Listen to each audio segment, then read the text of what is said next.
In this video, we're going to be covering a number of different topics. The topics that we're going to be covering are the use of geometry formulas, particularly in this case the formula for the volume of a sphere, density, what the meaning of it is, and conversion factors and how to use them as appropriate. Obviously, we've got 2.54 centimeters equals 1 inch, so that's another conversion factor that we're going to be applying. The concept of molar mass and Avogadro's number and using those as conversion factors. And finally, what we're going to be covering is the idea of following significant figures in our calculations. Okay, so the topic that we have here is a sphere of pure copper has a radius of 1.50 inches. So we've got a sphere, and the radius is half the diameter. So this is the radius, and it's equal to 1.50 inches, and this is our copper sphere.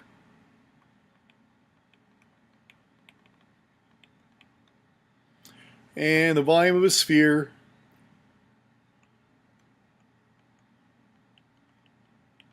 is 4/3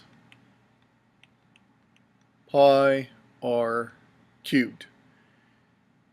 So they give us the density of copper is 8.96 grams per cubic centimeter. So density Cu is 8.96 grams of copper for every cubic centimeter of copper. And 2.54 centimeters is exactly equal to 1 inch. So the number of copper atoms in the sphere. Well, if we want the number of copper atoms in the sphere, first we need to deal with the sphere itself and then get back down to the copper atoms. Copper atoms are small, the copper sphere that we have is big. So the volume of the Cu sphere is equal to 4/3 pi,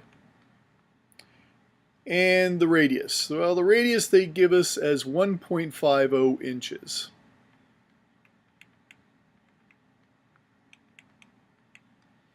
Now the thing is that my other conversion factors involve centimeters and centimeters cubed, so it would be prudent at this point to change the inches to metric units. There are 2.54 centimeters in an inch. This cancels with this, and this entire quantity is cubed. The result of this is 231.7 cubic centimeters. Now, this can also be written, remember that we have to, if we cube the radius, we have to cube everything that's inside the brackets over here. So this is identically equal to 4/3 pi 1.50 inches cubed times 2.54 centimeters per inch cubed. Same result, 231.7 cubic centimeters. We always have to make sure that we carry through the cubic part to all the factors that are inside the brackets. Notice that I only have 3 significant figures associated with the 1.50 inches. The calculation 2.54 has an infinite number of significant figures because it is an exact conversion. The result that I get, I carried forth one additional significant figure in order to try to avoid round-off error. So if I wanted to stop at this point and figure out what is the volume of the cubic sphere, I would report it as 232. Since this is an intermediate calculation, I carry over one additional decimal place in order to use this in my other calculations. So since my volume of my cubic sphere is 231.7 cubic centimeters, what I'm going to do now is I'm going to convert the volume that I have to a mass of copper. I use the density for this. The density is given to me right here. So there are 8.96 grams of copper for every 1 cubic centimeter of copper. Cubic centimeters cancel with cubic centimeters. So now I have the number of grams of copper. Notice that I didn't do any cubic conversions or anything like that. So now what we're talking about is the weight of copper that I have in this sphere. What I'm going to do now is I need a relationship between the weight and the number of atoms. Well, I can relate the weight to the number of moles I have. For every 1 mole of copper, I have 63.55 grams of copper. 63.55 is the molar mass of copper. Okay, grams cancel with grams. Now I have the number of moles of copper. Using Avogadro's number, which was not given in the problem but would be given to you on a formula sheet, there are 6.022 times 10 to the 23rd atoms of copper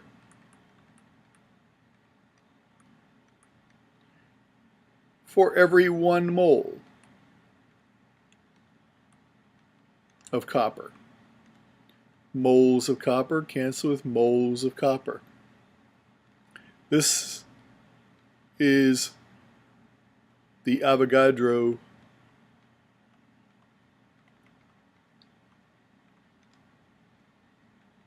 number conversion. This you get from the periodic table.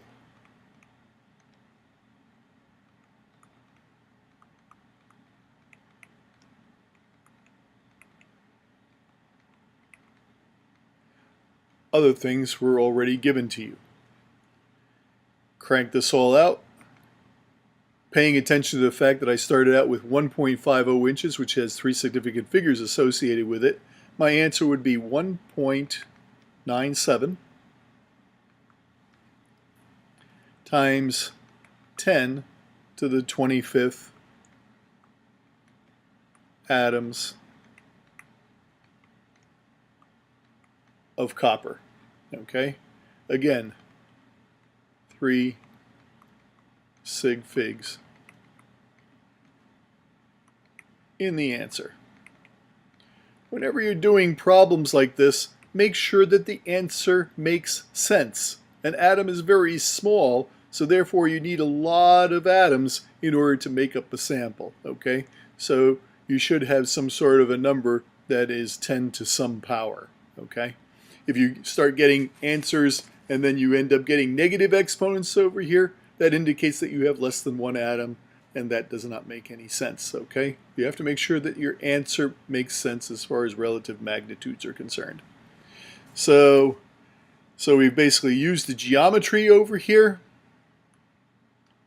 We've used density,